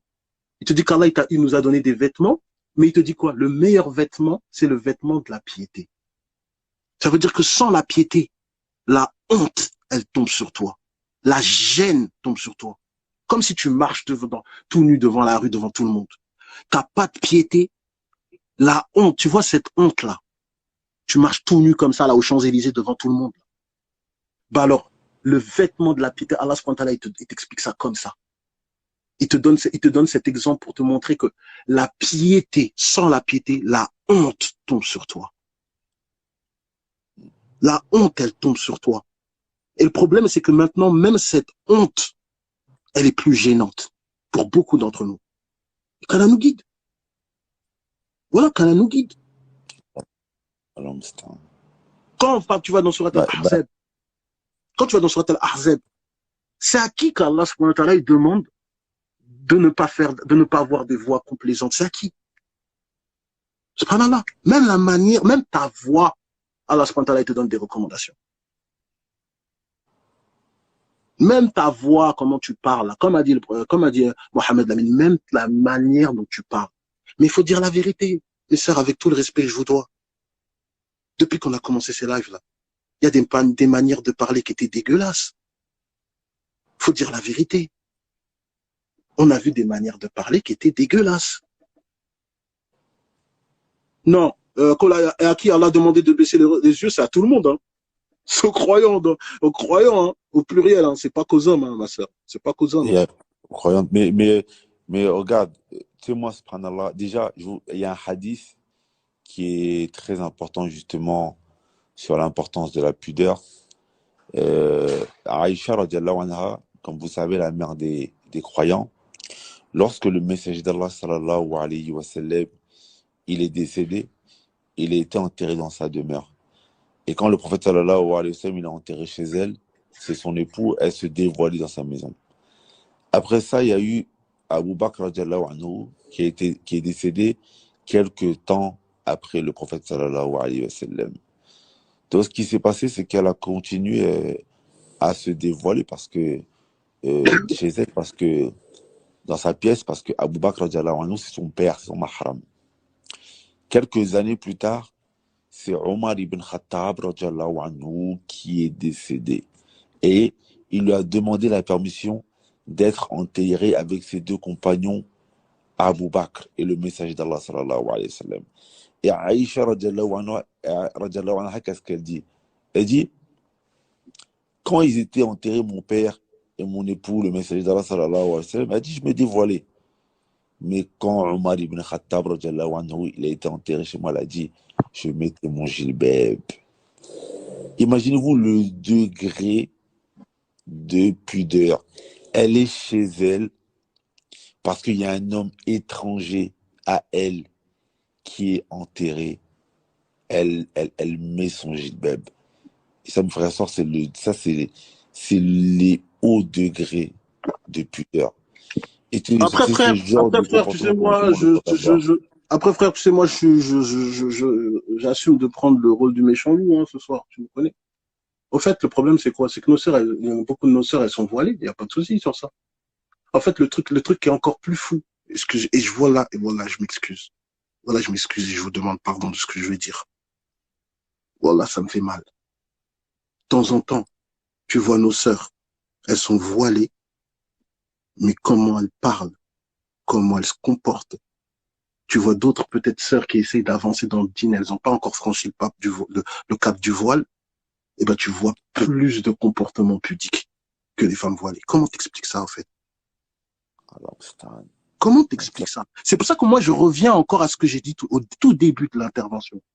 J'ai dit que le dîn, les recommandations du dîn, les obligations du dîn, t'en tires profit et tu en goûtes la saveur à partir du moment que tu es d'abord revenu à ta fitra, ta nature saine. Il y a des gens, ils sont même pas revenus à leur nature saine, ils ont pris du dîn, et c'est ce qui se passe. On voit des voilés, on voit des frères avec la barbe qui disent des dingueries, qui parlent mal, qui font des trucs, tu te dis, mais c'est quoi ce délire? Il y a des sœurs, voilà, il y a des sœurs. Elles ont, tu te rappelles plus, frère? Il y a des sœurs, elles nous ont envoyé une story. Tu te rappelles plus, il y avait une sœur, elle avait dit, mes frères, moi, j'ai pas encore le voile, mais j'ai un grand respect pour le dîn, mais je suis choqué des propos des sœurs. Je ne savais pas que chez les sœurs voilées, on parlait comme ça. Tu te rappelles plus? Ici, on rappelle. Ici, on rappelle ce qui s'est passé chez nous. On a tout ici avec nous. On a tout ici avec nous, ici. Il disait un frère, il disait,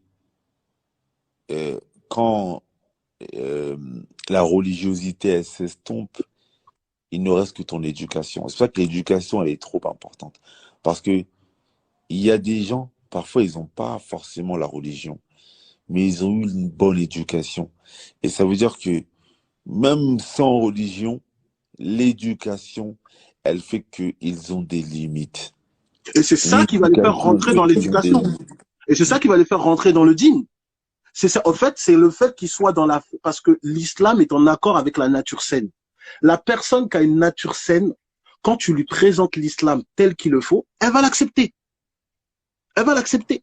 C'est pour ça qu'il y a un compagnon, tu prends Bukhari ou un musulman, il y a un compagnon, par exemple, il s'était converti à l'islam, et il va voir le prophète, alayhi salatu wassalam, et il lui dit, Ya Rasulallah, avant que je sois musulman, j'avais égorgé 100 bêtes pour les donner en sadaka aux pauvres, et j'avais libéré 100 esclaves.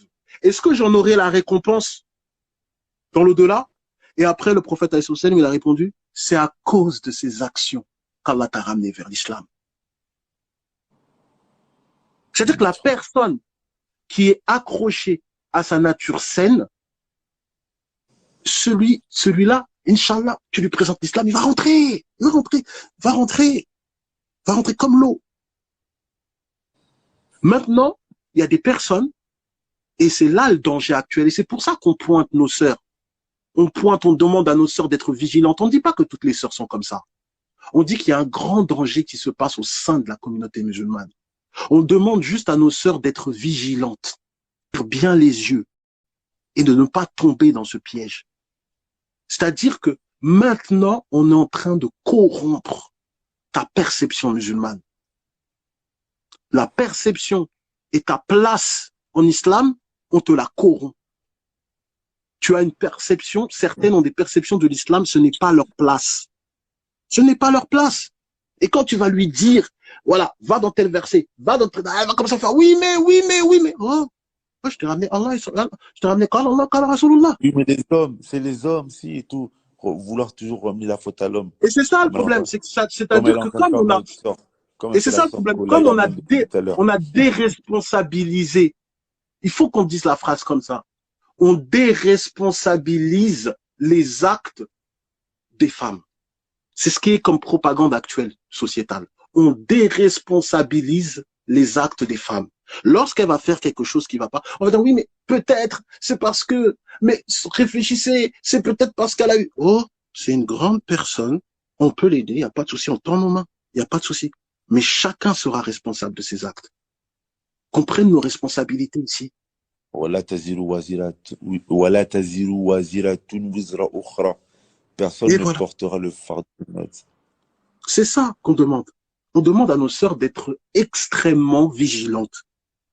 C'est ça le problème. On n'est pas là pour pointer du doigt. Wallah. En fait, il faut que vous vous rendez compte de quelque chose. Nous, on est les frères qui espèrent. On est les frères on a encore un espoir. On se dit non, nos sœurs vont entendre, nos sœurs vont se réformer. Mais il y en a d'autres, ils ont fermé les rideaux. Il y en a d'autres, ils ont fermé les rideaux. Ils ont fermé les rideaux. Ils ont dit, vas-y, laisse, vas-y, elles veulent l'égarement, vas-y, restez. Et après, ils vont te balancer les ahadiths. De toute façon, le professeur Sami l'avait dit. Nous, c'est pas ça. Nous, on espère qu'il y a des sœurs qui entendent et qui se disent, bon, les frères, ils ont sonné l'alarme. Il faut qu'on soit vigilante. On veut que nos sœurs aient ce courage, c'est-à-dire ce courage animé par leur foi de se dire, bon, nous, on veut être des femmes pieuses, nous, on veut faire partie des femmes vertueuses, on écoute, on regarde là où il y a les pièges et on essaye de pas tomber dedans. Mais qu'on s'entraide pas dans le mal. Faut arrêter ces délires de solidarité féminine ou je sais pas quoi. T'entends des sœurs voilées qui parlent de solidarité féminine. Quelle solidarité féminine? Moi, j'ai pas de solidarité masculine, moi. Moi, je m'en fous royalement de la solidarité masculine, moi. Je veux pas être solidaire avec un frère si ça va le ramener en enfer. Ça m'intéresse pas, moi. Ça n'existe pas, ces bêtises. que chacun retrouve ses priorités.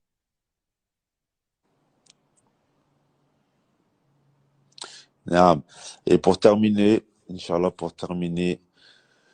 moi j'aimerais raconter une petite histoire que j'ai eue, franchement, quand j'étais au Yémen, subhanallah. Yémen, franchement, c'est un pays, le Yémen. Franchement, je pense que ça aurait été vraiment un bon stage pour toutes les sœurs. Parce que la plupart des sœurs, qui généralement elles sont passées par le Yémen, ça les a vraiment aidés. Ça a été vraiment une purification, même pour nous les hommes, parce que c'est vrai que un des points sur lesquels je veux rejoindre la sœur qui est virulente depuis tout à l'heure en commentaire, c'est que même les hommes aussi, ils doivent être pudiques.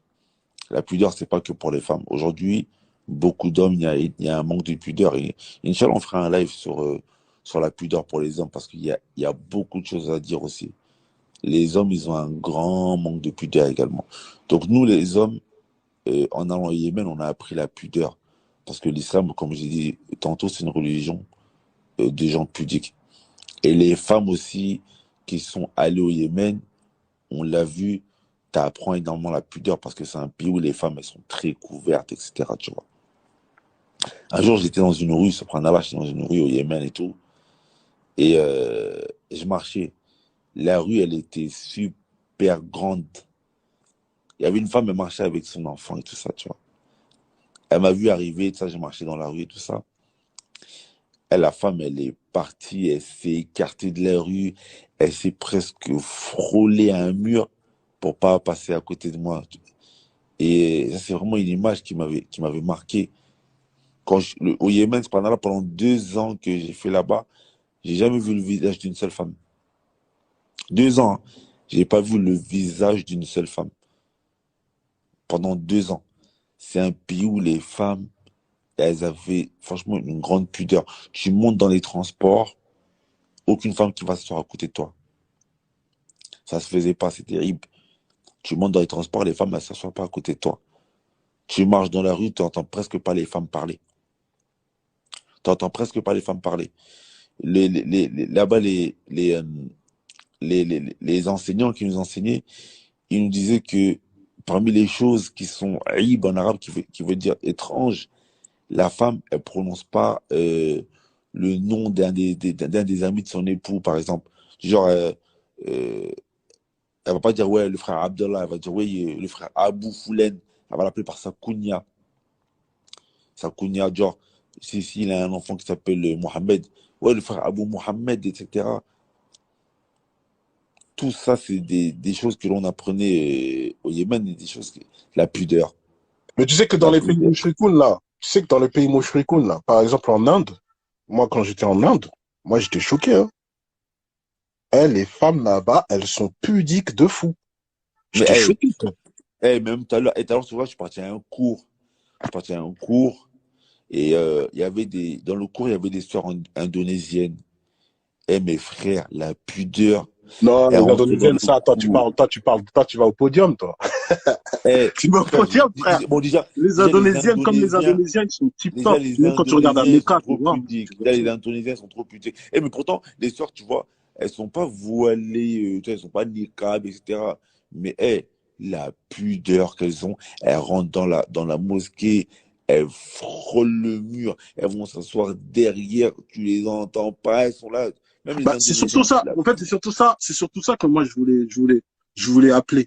Je voulais appeler que c'est surtout l'attitude. La pudeur, c'est surtout une attitude. Et tu vois que eux, comme tu l'as dit, bah, les Indonésiennes, on voit leur visage. Mais frère, tu pourras jamais dire elles sont impudiques. Frère, c'est trop comment elles sont pudiques. C'est toi-même, t'es gêné quand elles passent. Ça veut dire, en fait, sa pudeur, et voilà, et c'est ça qu'il faut que nos sœurs elles savent. Il n'y a pas meilleur moyen d'imposer le respect que par la pudeur. Envers un homme, wallahi, il n'y a pas plus bon moyen d'imposer le respect que la pudeur. T'as honte même. Voilà, elles passent comme ça, t'as honte. Les Indonésiennes, c'est, voilà, la manière dont elles se comportent. En fait, il n'y a que le respect qui va avec. On peut pas faire autre chose. C'est-à-dire l'attitude. Et je parle pas du vêtement, je parle de l'attitude qu'elles ont. Mais c'est Allahu Akbar. Et moi, je te le dis, par exemple, les mouchrikoun, là, je te dis, en Inde, là, les polythéistes, là, frérot, elles ont une pudeur, t'as mal à la tête, hein. Pourtant, c'est des polythéistes, hein. C'est Mais chaud, hein. Comme elles quoi, ont une pudeur la là-bas, pudeur, là. c'est pas que le din, c'est l'éducation. C'est pour ça Vraiment, que je te dis, c'est la nature saine. quand tu vois les Indonésiens, comment ils sont, mais tu dis, mais subhanallah, d'où leur vient cette pudeur? Même les hommes, hein. C'est là qu'il faudra qu'on parle des hommes aussi, parce que il y a Non, les hommes qui sont un peu des pudeurs. il y a les hommes d'abord, un. Déjà, les hommes, moi, la première chose que je t'ai déjà dit moi, ça me retourne. C'est que moi, je comprends pas, comme, je te l'ai déjà dit, je comprends pas comment il y a des frères, ils ont 10 ans, 15 ans de dîne, et tu vois qu'au fait, tu vois que ils ont des centres d'intérêt qui n'a rien à voir avec quelqu'un qui est dans le dîne. Et ça, tu te poses des questions. Ça veut dire que l'intérêt qu'il a, en fait, tu vois pas de différence entre lui et le gars du quartier qu'il a laissé il y a 10 ans. Que ce soit dans son choix, quel type de femme il veut prendre, que ce soit dans la manière dont il va s'exprimer, que ce soit dans la manière dont il va réagir, que ce soit dans la manière où ou quand il a un conflit, ou quand tu vas voir, il y a un problème, tu vois, il redevient vite Kaira. Nous, on a eu ça, toi et moi, tu te rappelles plus? Un frère qui est une vite Kaira. On était obligé de le détendre, on l'a dit, frère, choisis le dîme ou la rue. On mélange pas les deux ici. Alors, Donc, tu vois, et ça, moi, c'est ça qui me choque. Ça me choque que toi, tu as 10 ans de dîne et finalement, il n'y a pas d'impact sur toi. C'est pas normal, ça. Et là, ça prouve bien que, en fait, ça, t'as c'est pris que... énormément, franchement, c'est beaucoup, ça. Oui, ça, Franchement, parce les que frères t'as pris... se rendent Ça compte qu'il prouve que y a des t'as pris un dîne. cicatrices. Ça prouve que t'as pris un dîne théorique. T'as pas décidé de vivre ton islam. C'est ça le truc. T'as pris un dîne théorique. Et moi, je le répète souvent. Le dîne, c'est pas emmagasiner beaucoup d'informations. Wow, Shaitan, il connaît plus Allah que tout le monde ici. Shaitan, il n'y a pas un seul endroit où il s'est pas prosterné sur terre. Mais regardez, il va où? Donc, on reste concentré ici. Il faut rester concentré. Il y a des papas, là, quand je partais en Afrique, là, dans des villages, là. Même un hadith, il peut pas te citer. Mais comment il respirait le dîne. Voilà, même moi, j'avais honte. Il respire le dîne. Tu cites le nom d'Allah. C'est comme dans Surat Al-Anfal, là, dans le verset 2, où on te dit, les cœurs frémissent à l'évocation d'Allah. Son cœur, il frémit, tu sens que lui, Allah, il prend une place importante dans sa vie. Mais il y a des frères, ça fait des 10 ans, frère, des 15 ans. Voilà, tu vas lui citer quelque chose, dire, ah ouais, je connais ça, ouais, je connais. En fait, tu sens pas, frère. Ouais, je comprends pas. Moi, je comprends pas. Je me dis, comment ça se fait, nos cœurs, ils sont durs comme ça? Moi, je comprends pas. Quand on dit que, en fait, le verset d'Allah, il descend, en fait, les montagnes, ils s'effondrent. Mais notre cœur, il est dur comme ça, subhanallah. Bon, c'est quand qu'on va se réveiller? Subhanallah, tu sais quoi, Allah a Azzawajal dans son livre saint, il dit,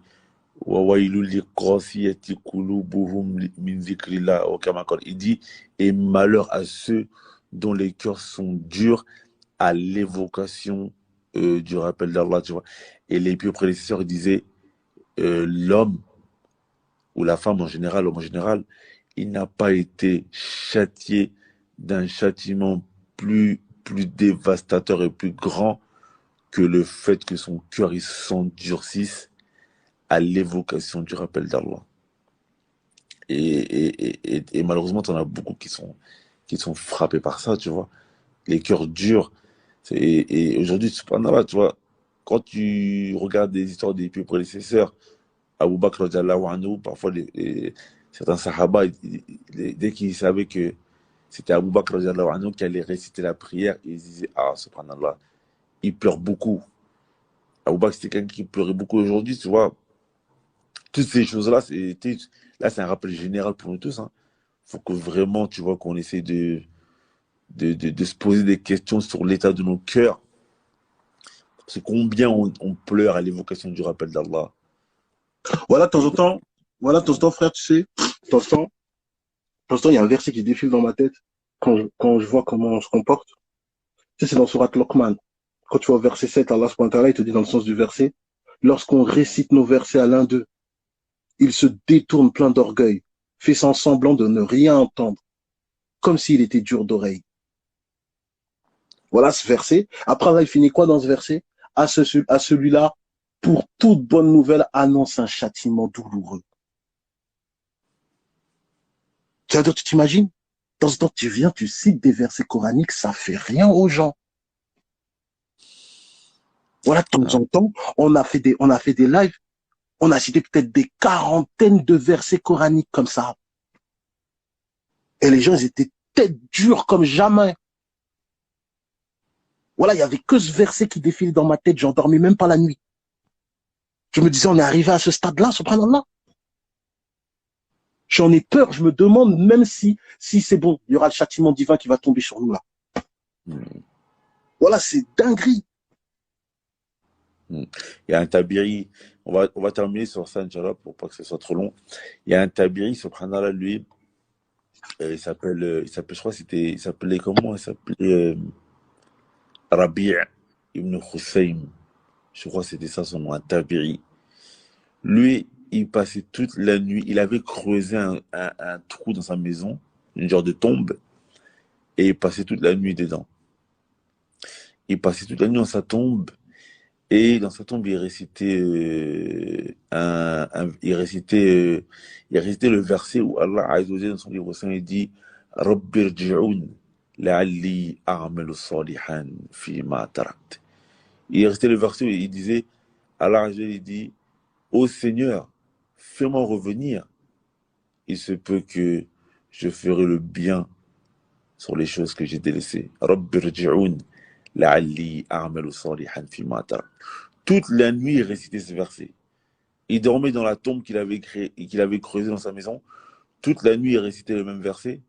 Et le matin, quand il se levait, il disait Ya Rabbi, laqad raja'ta fa'mal.